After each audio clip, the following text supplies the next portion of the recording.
I don't know what made me agree to house sit for Mrs. Appleton. Maybe it was the extra cash. Maybe it was guilt, knowing she was the only one in town who still brought casseroles when someone was sick. Either way, there I was, alone in a creaky Victorian house on the outskirts of our sleepy little town. The night started out fine. The house was huge, with floors that groaned under your weight, walls lined with faded floral wallpaper, and the kind of heavy silence that presses against your ears. Mrs. Appleton had left me a long list of instructions about her cat, Penny, who I still hadn't seen. She'd also mentioned the basement door being fickle, and to leave it alone unless absolutely necessary. Of course, the first time I heard a sound coming from the basement, I told myself it was just the old pipes groaning. Then it came again. This time, a dragging noise, like furniture scraping against the floor. Penny? Maybe she was trapped down there. I grabbed my phone, turned on the flashlight, and opened the door. The basement stairs stretched down into a darkness that swallowed the weak glow of my flashlight. The air immediately changed as I descended, becoming damp and heavy, carrying a faint metallic tang that I couldn't place. Each step creaked loudly beneath my feet, the sound echoing in the silence. "Penny," I called, my voice thin and uncertain. No response. The dragging noise came again, sharper this time, sending a chill crawling up my spine. I reached the bottom of the stairs and swung the light around the room. It was a typical basement. Cement floor, exposed beams, and an assortment of old furniture shrouded in dusty sheets. Nothing seemed out of place. Then my flashlight beam caught something that froze me in my tracks. At the far end of the room, the sheet covering an antique vanity was moving. Not in the way fabric shifts in a draft. No, it was deliberate, a slow, rippling motion, as though something was under it. My heart pounded in my chest, and my feet felt rooted to the spot. "Penny," I tried again, my voice barely more than a whisper. The sheet went still. I held my breath, the silence pressing against my ears. Summoning every ounce of courage, I took a step closer. My phone's light trembled in my hand as I reached for the sheet. I could hear my own heartbeat, a frantic drumbeat in the oppressive quiet. Just as my fingers grazed the fabric, the dragging noise erupted again, this time directly behind me. I spun around, dropping my phone in the process. The flashlight beam skittered across the floor before settling on a shadow that didn't belong. It wasn't Penny. The shadow moved, stretching unnaturally tall against the wall. My blood turned to ice as I realized it wasn't being cast by anything in the room. It shifted and twisted, detached from logic, defying the laws of light. Then it lunged. I stumbled back, falling hard against the concrete floor as the shadow closed the distance. My breath caught in my throat, and I clawed for my phone. The light was weak, barely illuminating the shape now towering over me, its edges writhing like smoke caught in a violent wind. "Stay back," I shouted, my voice cracking with fear. The shadow stopped abruptly, looming just inches away. Then slowly it began to morph. A face emerged, pale and hollow-eyed, its features shifting and indistinct, like a reflection in rippling water. Its mouth stretched open, wider than should have been possible, revealing a dark void that seemed to suck in the very air around me. I scrambled to my feet, backing toward the stairs. The creature didn't follow but instead pointed, a long, spindly finger of inky blackness, toward the far corner of the basement. I didn't want to look, but my eyes betrayed me. The beam of my flashlight wavered as I turned it toward the corner, where an old wardrobe stood, its door slightly ajar. The dragging noise came again, faint but unmistakable, emanating from within. "No," I whispered, shaking my head. Every instinct screamed at me to run, to get out of the house, but my legs felt like lead. The shadow tilted its head, as if amused by my hesitation, and then it moved again, this time merging with the floor, seeping into the cracks like oil. I blinked, and it was gone. The basement was silent once more, but the sense of wrongness lingered, heavier than ever. My shaking hand gripped the doorknob of the wardrobe. Part of me knew I shouldn't open it. Whatever was inside, whatever had been dragging, waiting, wasn't meant to be found. But I couldn't stop myself. With a trembling breath, I flung the door open. Inside was Penny, or at least it was something that looked like Penny. Her eyes were too large, glowing faintly in the dim light, and her mouth was twisted into a grotesque smile that no cat should ever wear. She hissed, a low, guttural sound that didn't belong to anything natural. And then she spoke. "Leave the house, now." My mind reeled, rejecting what I'd just heard. Cats don't talk. Cats can't talk. Yet there Penny sat, her unblinking, two large eyes fixed on mine, her twisted grin growing wider. "Leave now," she repeated. The voice unervingly human but layered with a guttural undertone, like two people speaking in unison. I stumbled back, nearly tripping over the edge of the carpet. My flashlight flickered, the beam dimming as if the very air was draining its energy. I turned toward the stairs, ready to flee, when I felt a sudden shift in the room. The wardrobe creaked open wider, and the space around me seemed to warp, like heat waves shimmering off asphalt. The once dusty sheets covering the furniture now billowed as though stirred by a fierce wind, though the air was deathly still. Shadows stretched unnaturally long across the walls, forming shapes, faces, mouths, eyes, writhing in silent torment. Behind me, Penny, or whatever had taken her form, laughed. It was a hideous sound, wet and gurgling, like a voice struggling to escape a drowning throat. I bolted for the stairs, my pulse thundering in my ears. 2 steps up, I felt it, a cold, clammy grip around my ankle. I screamed, twisting around to see what had caught me. The shadow was back, its form now solid and clawed, dragging me down. "No, let me go!" I kicked frantically, the flashlight slipping from my grip and clattering down the steps. The beam landed on Penny, or the thing in her skin. Her form was melting now, for sliding off like dripping wax to reveal something raw and pulsing beneath. She opened her mouth again, impossibly wide, and let out a shriek that rattled the walls. The shadow yanked harder, pulling me closer to the wardrobe. Its door gaped open like a hungry maw, and from the darkness inside, faint whispers began to echo. They weren't in English. They weren't in any language I'd ever heard, but they burrowed into my brain like splinters. I reached for the banister, gripping it with every ounce of strength I had left. "You're not real," I shouted, my voice shaking. "This isn't real." The whispers grew louder, the shadow's grip tightening, icy cold seeping into my skin. Just when I thought I couldn't hold on any longer, the basement door above me slammed open. "Get out of there!" a voice bellowed. It was Mrs. Appleton. She stood at the top of the stairs, holding a lantern that burned with an unnatural blue light. The moment the glow hit the basement, the shadow recoiled with an ear-piercing screech, releasing me. Penny let out a final, guttural hiss before her body collapsed, limp and lifeless. The warped, billowing air stilled. The shadows retreated to the corners, fading like mist in the morning sun. "Come on now," Mrs. Appleton shouted, waving me up the stairs. I didn't need to be told twice. I scrambled up the steps, heart hammering, and bolted past her into the safety of the kitchen. She slammed the door shut behind me, twisting the lock with shaking hands. "What the hell was that?" I demanded, my voice hoarse. Mrs. Appleton sighed, her face pale but calm. "I told you not to mess with the basement." I stared at Mrs. Appleton, my chest heaving. "That wasn't in your instructions. What was down there? What was that thing?" She didn't answer right away. Instead, she set the lantern on the table, its eerie blue flame casting long, wavering shadows across the room. "It wasn't supposed to wake up," she muttered almost to herself. "Not yet." My hands clenched into fists. "You're going to tell me what's going on, or I'm walking out of here and calling the cops." She shook her head, a small, humorless laugh escaping her lips. "And tell them what? That you were attacked by shadows and a cat that spoke? They'd lock you up faster than you could say haunted."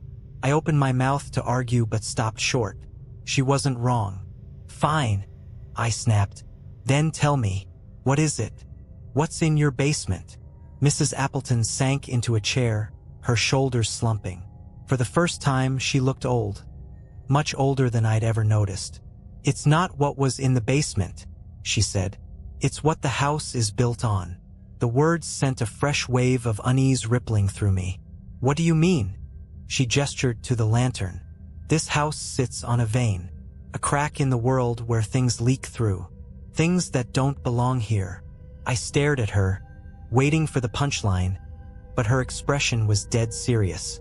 "You're saying your house is what? A portal?" "Not quite." Her gaze flicked toward the basement door. "It's more like a magnet. It draws them, whatever they are.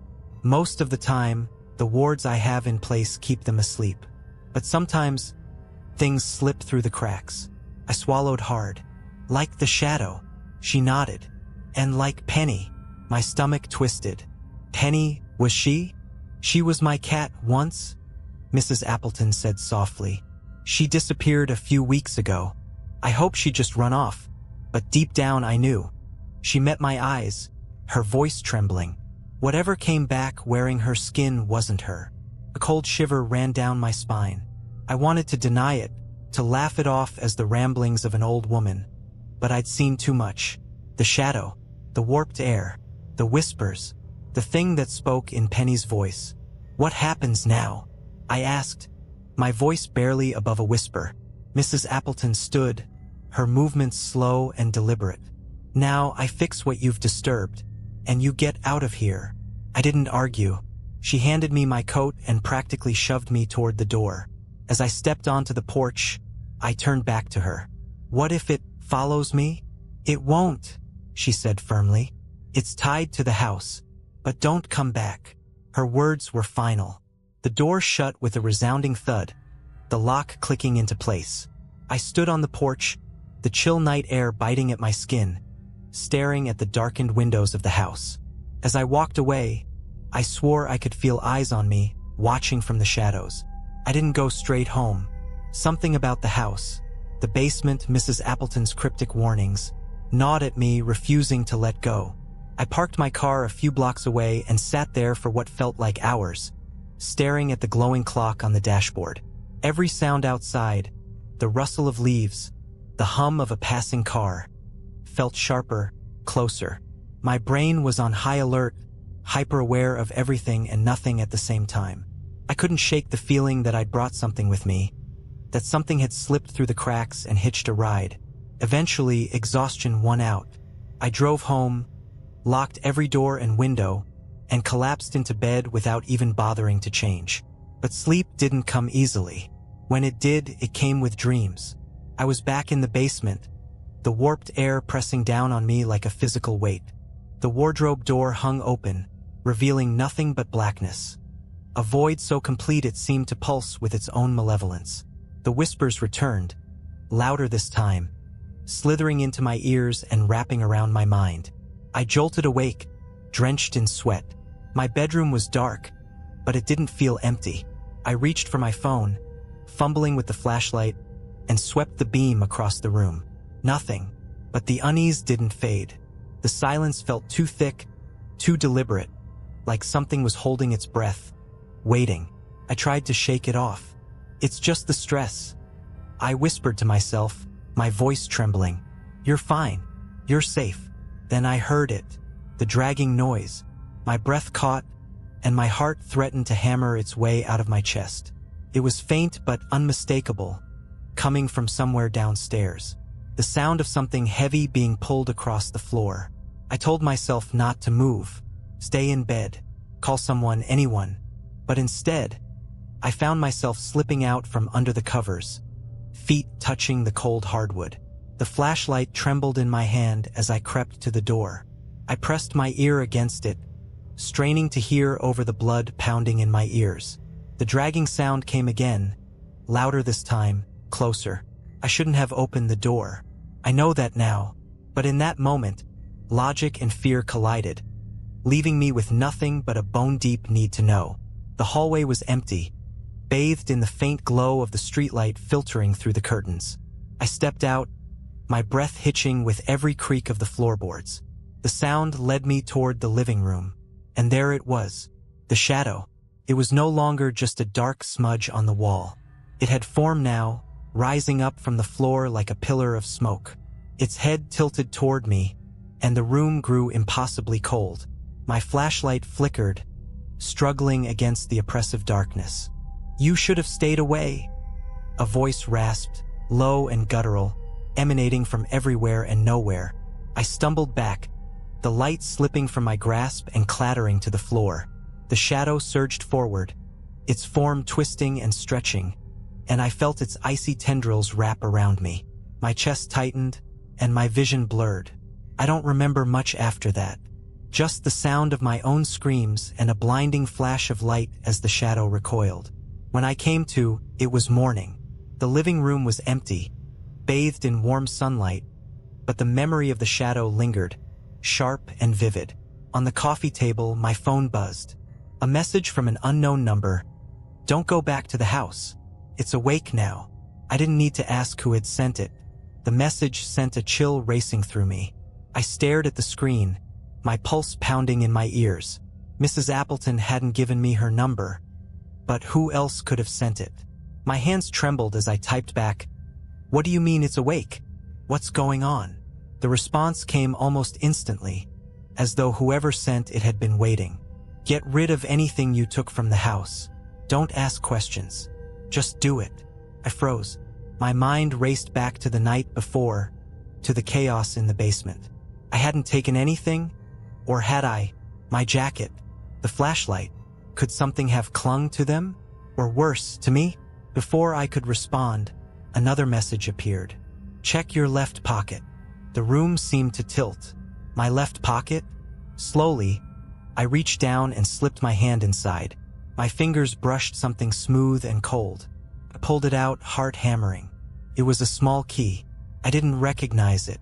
It wasn't mine, and it hadn't been in my pocket when I left for Mrs. Appleton's house. But now, here it was, gleaming dully in the morning light, its shape unfamiliar and unsettlingly sharp. The phone buzzed again. "It's not yours. It never was. Burn it." I shot to my feet, the key clattering onto the table. My instincts screamed at me to listen, to destroy it, get it out of my life, out of my house, but something else held me back. A morbid curiosity. What did it unlock? Why was it left for me to find? The key sat there, innocent and still, but its presence felt wrong, as if the air around it had turned sour. And then the dragging sound came again. This time it wasn't faint or distant. It was right outside my door. I grabbed my phone and the key, shoving them into my pocket. I didn't wait to see what was out there. I bolted for the back door, not stopping to put on shoes or even think about where I was going. The morning sun felt foreign on my skin as I stumbled onto the street. I kept running until I reached the edge of town, my lungs burning. Only then did I dare to look back. The street was empty, calm. Birds chirped. Neighbors tended to their lawns. But I knew better.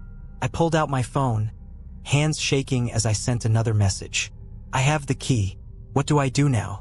This time, there was no response. I didn't go home that night. I drove out to the next town over and checked into a motel, my eyes darting to every shadow and flickering light. The key felt heavier with every passing hour, its weight pulling at my pocket like an anchor. By midnight, I couldn't take it anymore. I drove to an empty field on the outskirts of town, a can of gasoline and a box of matches in hand. The air was crisp, the stars cold and indifferent above me.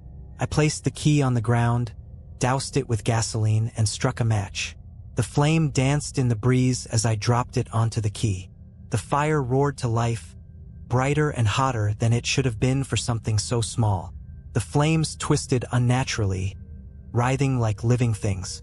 A scream, high-pitched and inhuman, ripped through the night, echoing across the empty field. My hands flew to my ears, but it didn't help. The sound burrowed into my skull, relentless and unbearable. And then, just as suddenly, it stopped. The fire died out, leaving nothing but scorched earth where the key had been. My phone buzzed. "Good. Don't go back. Ever." This time, I deleted the message. I wish I could say that was the end of it, that I went home, put it behind me, and moved on. But even now, weeks later, I can't shake the feeling that I'm being watched. Shadows seem longer than they should be. Lights flicker when I'm alone. And at night, when the house is quiet, I still hear it. The dragging sound. Weeks turned into months, but the unease never left. I moved into a new apartment, far from the town and far from Mrs. Appleton's house. I told myself it was over.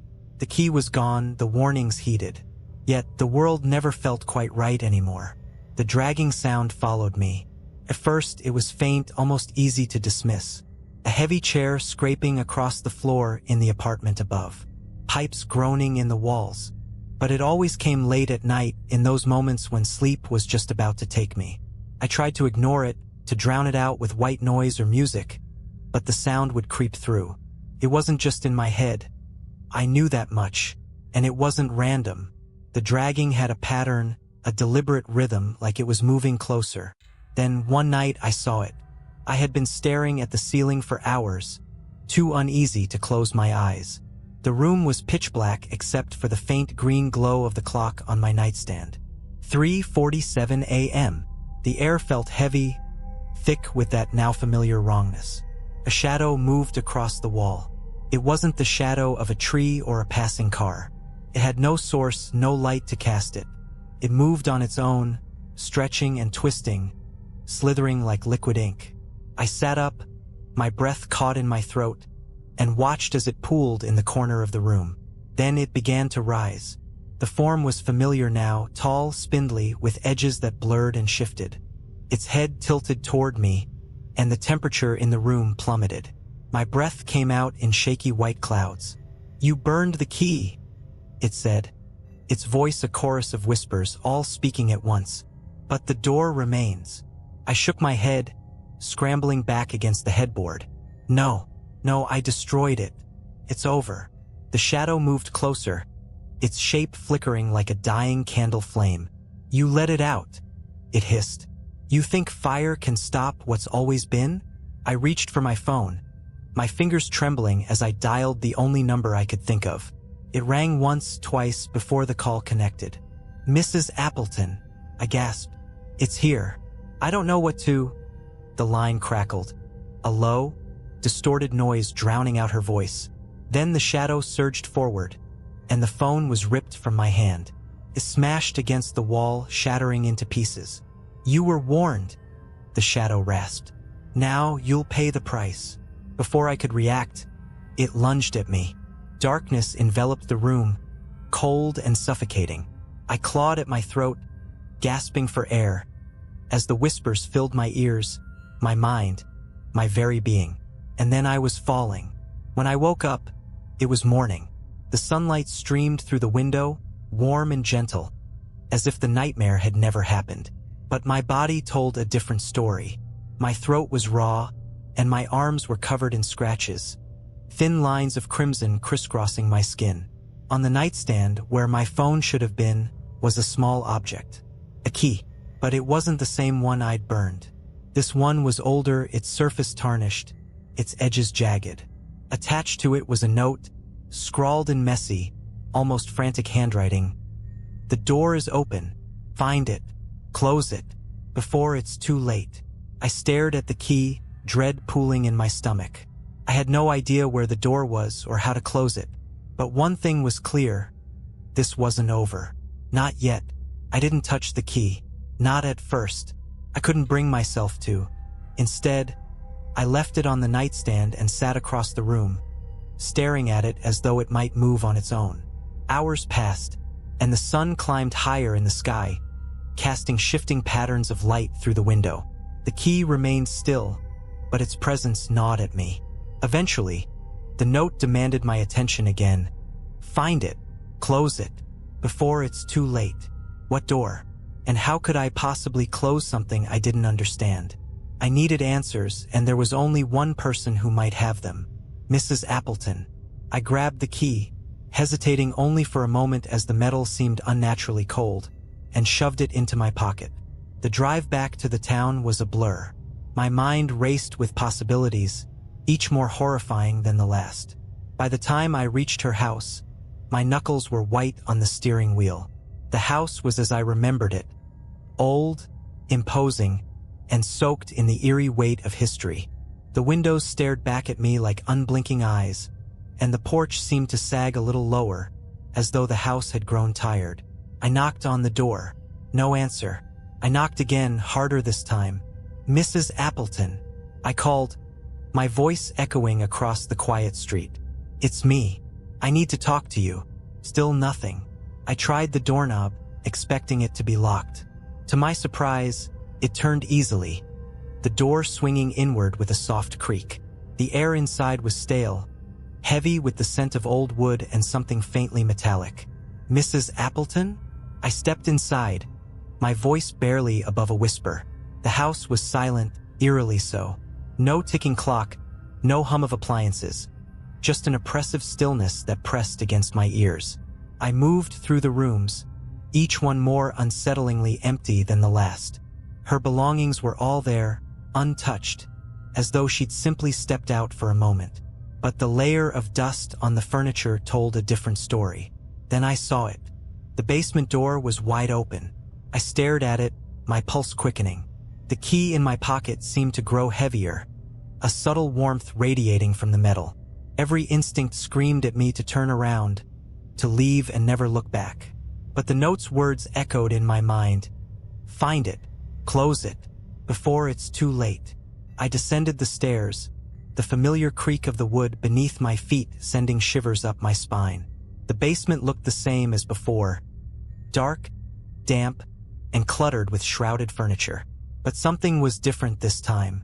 In the center of the room stood a door. It hadn't been there before. It was tall, impossibly so, with a frame carved from gnarled, blackened wood that seemed to writhe and twist when I looked at it too long. Symbols were etched into its surface, ancient, unreadable glyphs that pulsed faintly with an otherworldly light. The key in my pocket burned hot against my skin. I pulled it out, holding it up to the door. The glyphs flared brighter, as if acknowledging the key's presence. I didn't want to do this.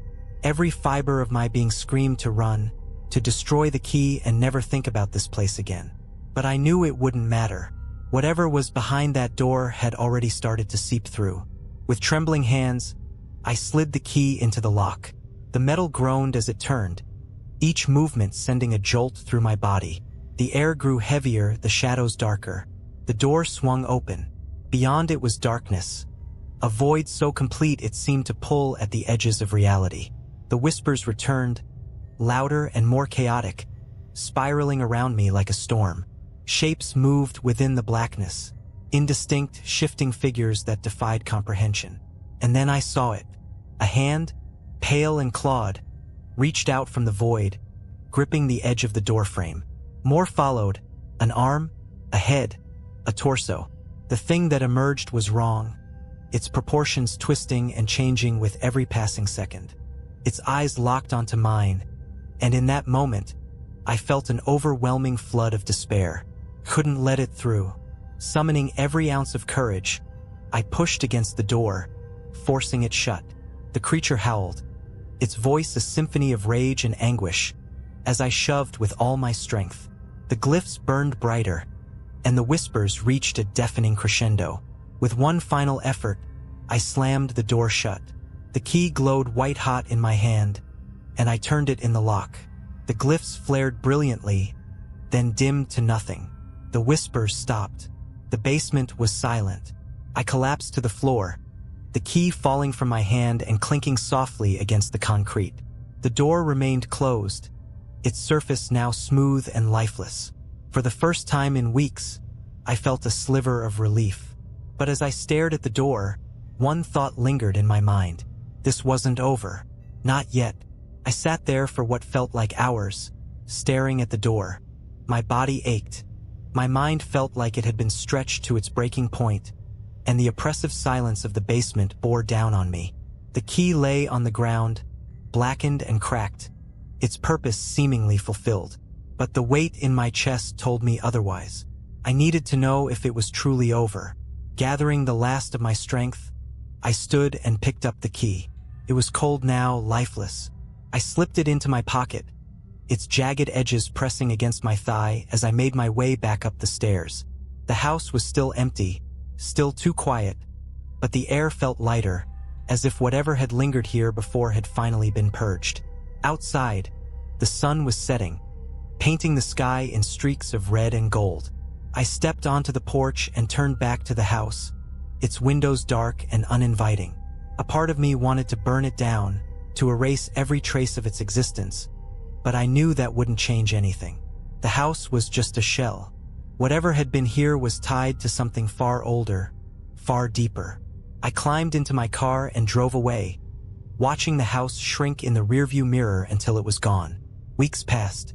I tried to return to normal, to push the events of that night into the back of my mind. But the world didn't feel normal anymore. Shadows still seemed to linger too long in the corners of my vision. Strange noises interrupted the quiet of my apartment.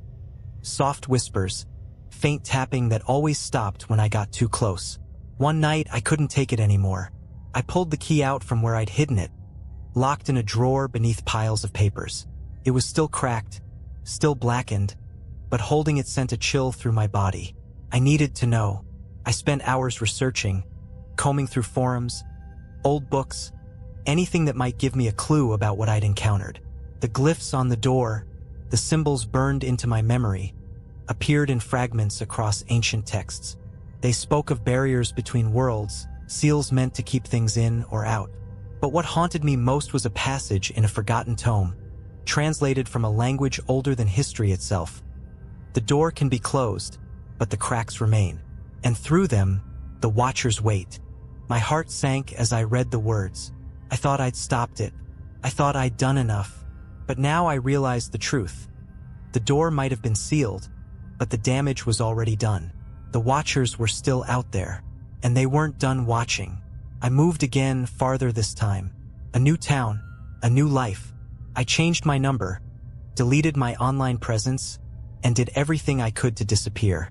But some nights, when the wind howls just right and the shadows press against the windows, I hear it. The dragging sound. It's faint, distant, but it's there. And I know it's only a matter of time before the door, or something worse, finds me again.